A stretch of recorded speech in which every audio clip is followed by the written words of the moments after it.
Photo نہیں لے photo نہیں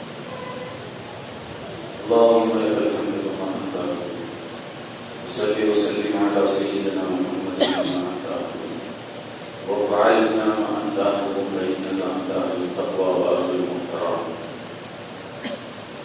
اللهم ألهمني رشدي وأعذني من شر نفسي اللهم ألهمني رشدي وأعذني من شر نفسي اللهم ألهمني رشدي وأعذني من شر نفسي سبحانك لا علم لنا إلا ما علمتنا إنك أنت العليم الحكيم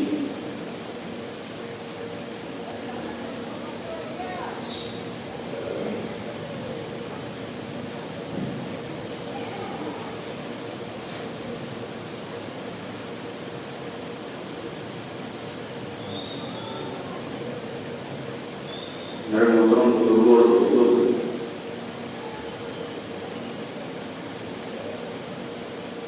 زمین کی زندگی اللہ کا بڑا انعام،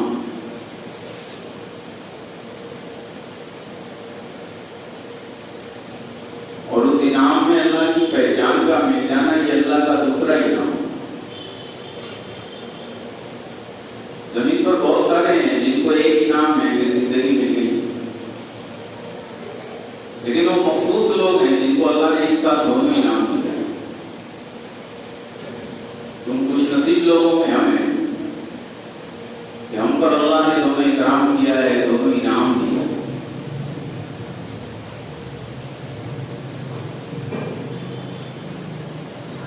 اور یہ اللہ کا ضابطہ ہے اور یہ اللہ کا اصول ہے کہ جس کے ساتھ بھلائی کا ارادہ کرتے ہیں ہم بات دین کی بات اس کے دل میں ڈالتے ہیں، اسے حق اور ناحق کی سمجھ دیتے ہیں۔ نہیں تو کچھ لوگوں کے عقل میں آ جاتی ہے، دل میں نہیں ہے۔ پھر وہ کہتے ہیں کام اچھا ہے، چیز اچھی ہے، نہ کرتے ہیں نہ لیتے ہیں۔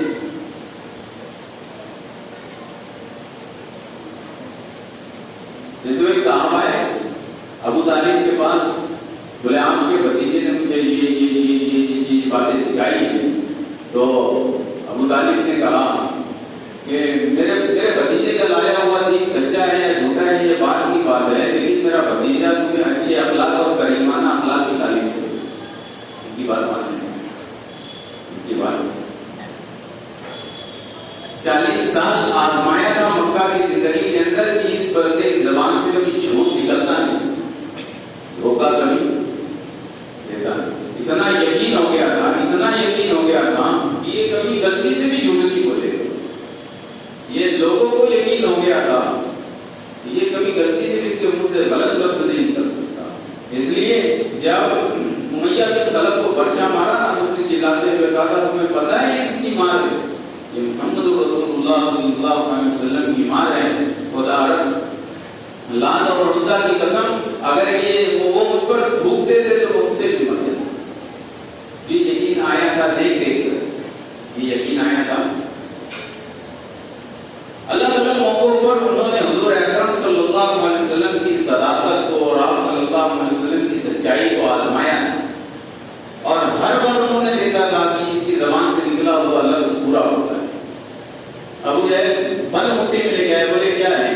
بولے کیا ہے یہ مسئلہ نہیں ہے، اس کے اندر جو ہے اگر وہ یہ کہہ دے کہ میں کون ہوں تو ریت کہہ رہی تھی کہ آپ اللہ کے رسول۔ عرب میں دریا بہتا تھا، اس کے دوسرے کنارے کے اوپر اکرمہ ابن ابو جہل نے اشارہ کر کے کہا اگر وہ پتھر یہاں آ کر کہے کہ آپ اللہ کے رسول ہیں تو میں آپ کو رسول مانوں گا۔ آپ نے پتھر کو اشارے سے بلایا، وہ پتھر ایسے چل کر آئے جیسے انسان چلتا ہے۔ وہ آیا اور اس نے اپنا اگلا سر اٹھا کر کہا کہ انا اشهد ان محمد رسول اللہ، میں گواہی دیتا ہوں کہ آپ اللہ کے رسول ہیں۔ آپ نے کہا واپس چلا جائے، وہ واپس چلا گیا۔ اکرمہ کہنے لگے کہ یہ جادو کیا ہے؟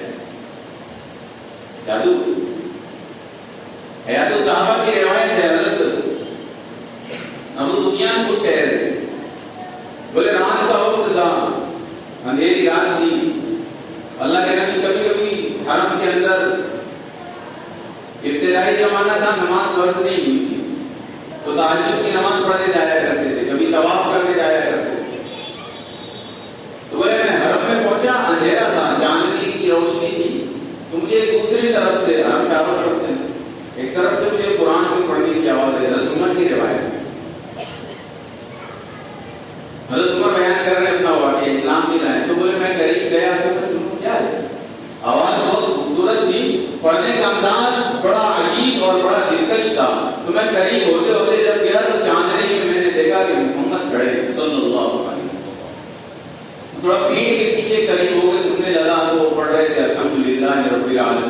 سورہ فاتحہ مکمل کی، پھر سورہ الحاقہ پڑھنا شروع. تو الحاقہ ملحاقہ وما ادراک ملحاقہ کذبت ثمود وعاد بالقاریہ پڑھتے پڑھتے پڑھتے پڑھتے بولے میں کھڑا سنتا رہا کہ کیا کلام ہے اس کا. آگے چلنے کے بعد وہ جنت اور جہنم والوں کا تذکرہ بیان ہوتا ہے. بولے جب یہاں پر وہ پہنچے آیت انہوں نے حضرت عمر نے پڑھ کر بتائی کہ جب اس آیت پر پہنچے کہ تمہیں قیامت کے دن اپنی حسرت اپنے اوپر افسوس ہوگا اور اس دن تمہارے نہ تو سلطنت کام آئے گی نہ دولت کام آئے گی. تو بولے میں نے دل میں سوچا کیا جادوگر کا کلام، ایسا کلام ہے جادوگر کا. اسی وقت آیت آئی وما هو بقول کاہن، کسی جادوگر کا کلام نہیں، کسی جادوگر کا کلام. بولے میں اندر سے کانپ گیا تھا کہ میں نے دل میں سوچا ہے آواز اس کی کانوں تک گئی ہے، یہ وہاں مجھے دیکھے بغیر کہہ رہا ہے کہ یہ کلام کسی جادوگر کا نہیں ہے. تو اس کے آگے کا جملہ ہے تنزیل من رب العالمین، یہ تمہارے رب العالمین کی طرف سے پکارا ہے. بولے میں کانپتا ہوا پڑھا، میں ڈرتا ہوا پڑھا. لیکن بولے نہیں، یہ ابو سفیان اور ابو جہل کا واقعہ ہے. دونوں باہر نکلے، دونوں سردار تھے، ایک دوسرے کو دیکھا. بولے تم یہاں کیوں؟ تو ابو سفیان ابو جہل سے پوچھ رہا ہے، ابو جہل ابو سفیان سے پوچھ رہا ہے تم یہاں کیوں؟ تو بولے ہم اس لیے آئے ہیں کہ ہم محمد کا کلام سنیں کہ اس کے اندر سے کہیں کوئی عیب نکال. تو ابو جہل کا جملہ ہے بات کچھ بھی ہو لیکن ہم اس بات کو مان لیتے ہیں کہ اس کے کلام میں طاقت ہے، لیکن اس کی بات مانیں گے نہیں، سرداری چلے جائے. اس کی بات مانیں گے نہیں، سرداری چلی جائے. آدھی رات میں طواف کر رہے تھے اللہ کے نبی صلی اللہ علیہ وسلم، اور عرب کے 70 کے قریب بڑے سردار بیٹھے ہوئے تھے دیوار سے ٹیک لگا. اور اللہ کے نبی اکیلے ہیں. اسلام کیسے پھیلا ہے بولنا آسان ہے، تھوڑا تصور کرو. یہ واقعہ سمجھائے گا کہ مکہ کے اندر رہتے ہوئے محمد صلی اللہ علیہ وسلم کو کیا پریشر ہے غیروں کا، مشرکین مکہ کا، اور مکہ کے بڑے بڑے سرداروں کی طرف سے کیسے حالات ہیں. 70 بڑے سردار بیٹھے ہیں، اس میں سے ایک بھی ایسا نہیں ہے جس کے اندر انسانوں جیسا دل ہو، ایک بھی ایسا نہیں. ابو لہب ہے، ابو جہل ہے، علقمہ ابن ابی وقاص ہے. افسوس ہے اس کے اندر رویہ بھی خلق نہیں تھا، نہیں اس کے اندر رویہ بھی خلق تھا لیکن وہ بدر میں نہیں تھا. سارے عرب کے بڑے بڑے سردار بیٹھے ہوئے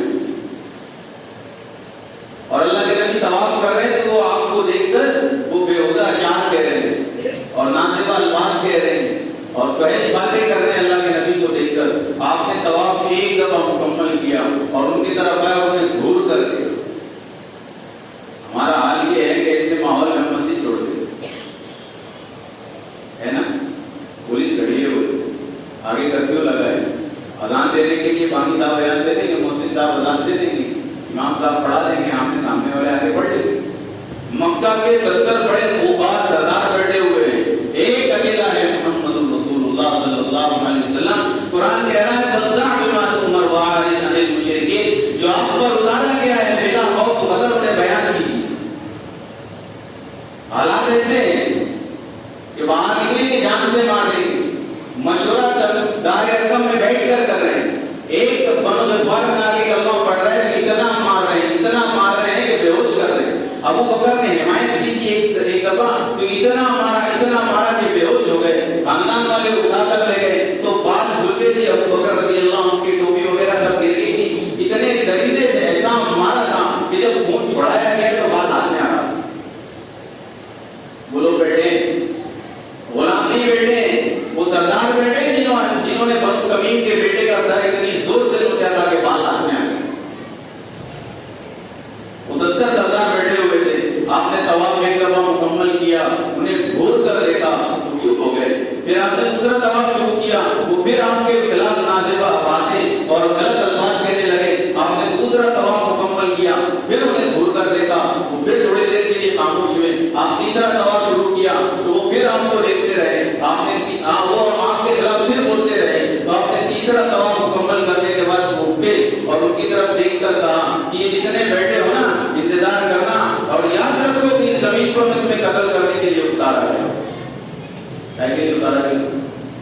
میں تم سب ایک ایک کو مار کر جہنم میں پہنچانے کے لیے زمین پر آیا ہوں، بات ختم ہو چکی، لیکن وہ جتنے تھے سب کی آواز بند ہو گئی، سب خاموشی سے گردنیں نیچی کر کے گھر چلے گئے۔ مکہ کا زمانہ ختم ہوا، مدینہ کے اندر آئے، 1 سال گزرنے کے بعد مکہ والوں نے کہا کہ ہم تمہیں جنگ کے لیے للکارتے ہیں، تو 17 رمضان کو بدر کے اندر للکارا، وہ 70 کے 70 شام ہونے سے پہلے مرے ہوئے۔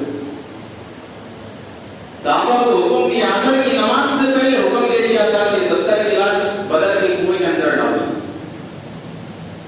پھر اپنے زخمیوں کا علاج کیا، اپنے ساتھی صحابہ جو شہید ہوئے تو ان کی جنازے کی نماز پڑھا کر ان کی تدفین کی۔ 18 کو قیام کیا، پھر 18 کی شام میں اس بدر کے کنویں کے پاس گئے۔ ابھی بھی دیکھنا بدر کا کنواں ڈھکا ہوا، لکڑیوں سے اسے ڈھک دیا گیا، وہ ڈھکا ہوا، اس کے اندر گئے اور اس کو اوپر سے جھانک کر نیچے دیکھا، اور پھر ایک ایک کا نام لے کر کہا، مجاہد، عتبہ ابن ربیعہ، امیہ بن خلف نہیں تھا، وہ حد میں مارا گیا۔ تمہیں میں نے جو وعدہ کیا تھا وہ ملا ہے کہ نہیں ملا ہے؟ جس دن کا میں نے تمہیں وعدہ کیا تھا وہ تم نے دیکھ لیا کہ نہیں دیکھ لیا؟ صحابہ کہتے ہیں یا رسول اللہ، آپ کی بات ان تک پہنچ رہی ہے؟ آپ نے فرمایا پہنچ رہی ہے، بولنے سے یہ منع کر دیا، پہنچ رہی ہے۔ تو مکہ میں وعدہ کیا تھا کہ تمہیں چن چن کر ماروں گا اور تمہیں قتل کر کے جہنم میں پہنچانے زمین پر بھیجا گیا ہوں، تو سوچ لو جن کے لیے جنت کا وعدہ کیا ہے وہ جھوٹا رہے گا؟ جن کے لیے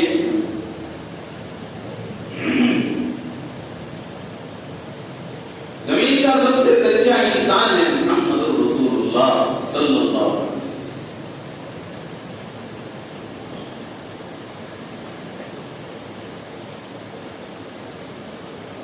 اللہ نے اس وقت جو محنت دی ہے نا، وہ محنت ہے کہ وہ سچے کی بات کو آسانی کے ساتھ تسلیم کر دیا۔ بہت محنتیں ہیں اسلام کے پھیلانے کی، کسی سے کوئی مخالفت نہیں ہے، کسی سے کوئی مقابلہ نہیں۔ تبلیغ تقابل کا نام نہیں ہے۔ تبلیغ وہ کر رہے ہیں تو ہم کریں گے، وہ نہیں کر رہے ہیں تو ہم بیٹھ جائیں، یہ مقابلے کا کام تبلیغ، یہ تماشا ہے۔ وہ کر رہے ہیں تو ہم کریں گے، وہ رک گئے ہیں تو ہم رکیں گے۔ ایسے جیسے روڈ کے اوپر، سڑکوں کے اوپر دو گاڑیاں والے ایک دوسرے سے ٹکر لگاتے ہیں، تو جیت کے بتا، وہ پہنچ گیا تو پھر اس کو اوورٹیک کر، دونوں سرے ہو جائیں تو دونوں سرے ہو چلنے لیں۔ تبلیغ تقابل کا نام نہیں ہے، ایک کام ہے جو اللہ نے اتارا ہے۔ سارا یامی، سارا یامی۔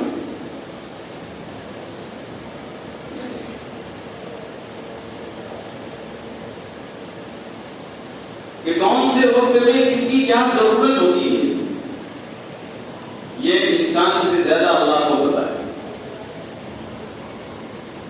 جس وقت کام اتارا گیا ہے، اگر اس وقت کا پورا انٹرنیشنل پولیٹیکل اٹائر دیکھا جائے تو اس وقت کی ضرورت تھی کہ ایک جگہ ایسا کام شروع ہو اور ایک جگہ کچھ اور شروع ہو۔ اگر سیاست سے دلچسپی ہے تو 47 سے 28 کے درمیان کی سیاست، انٹرنیشنل پولیٹکس پڑھو، پوری دنیا کی سیاست پڑھو، تمہیں پوری دنیا کے اندر کچھ عجیب حرکت دکھے گی۔ ایک حرکت تو سب کے سامنے، وہ سمجھ میں آئے گی تو سمجھ میں آئے گا کہ وہاں یوسف صاحب اللہ نے فرمایا تھا 100 سال کے بعد یہ کام خود سے کئی کرے گا، اور جنہیں ان کی ضرورت نہیں ہوگی انہیں باہر کر دے گا، جنہیں ضرورت نہیں ہوگی انہیں۔ کتاب الفتن میں ابو داؤد اور مسلم شریف نے ایک روایت نقل کی ابو ہریرہ رضی اللہ عنہ کے حوالے سے، وہ کہہ رہے ہیں کہ امام مہدی کے زمانے میں سب سے زیادہ ان کے لشکر کا ساتھ دینے والے یہ ابو بکر رضی اللہ عنہ کی اولاد میں کہاں سے ہوئی؟ سب سے زیادہ امام مہدی کا ساتھ دینے والا جو طبقہ ہے وہ ابو بکر کی نسل ہے۔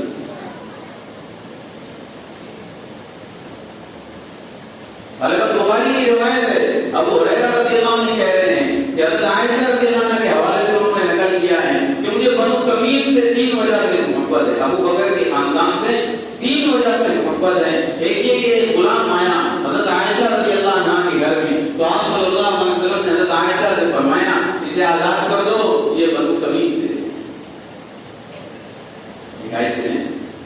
ابو بکر کی نسل ہے، تو اسے آزاد کر دو، انہیں غلام نہیں رکھا جا سکتا۔ ایک حدیث میں کہہ رہے ہیں کہ مجھے بنو اسماعیل کی اولاد سے 2 غلام آزاد کرنے سے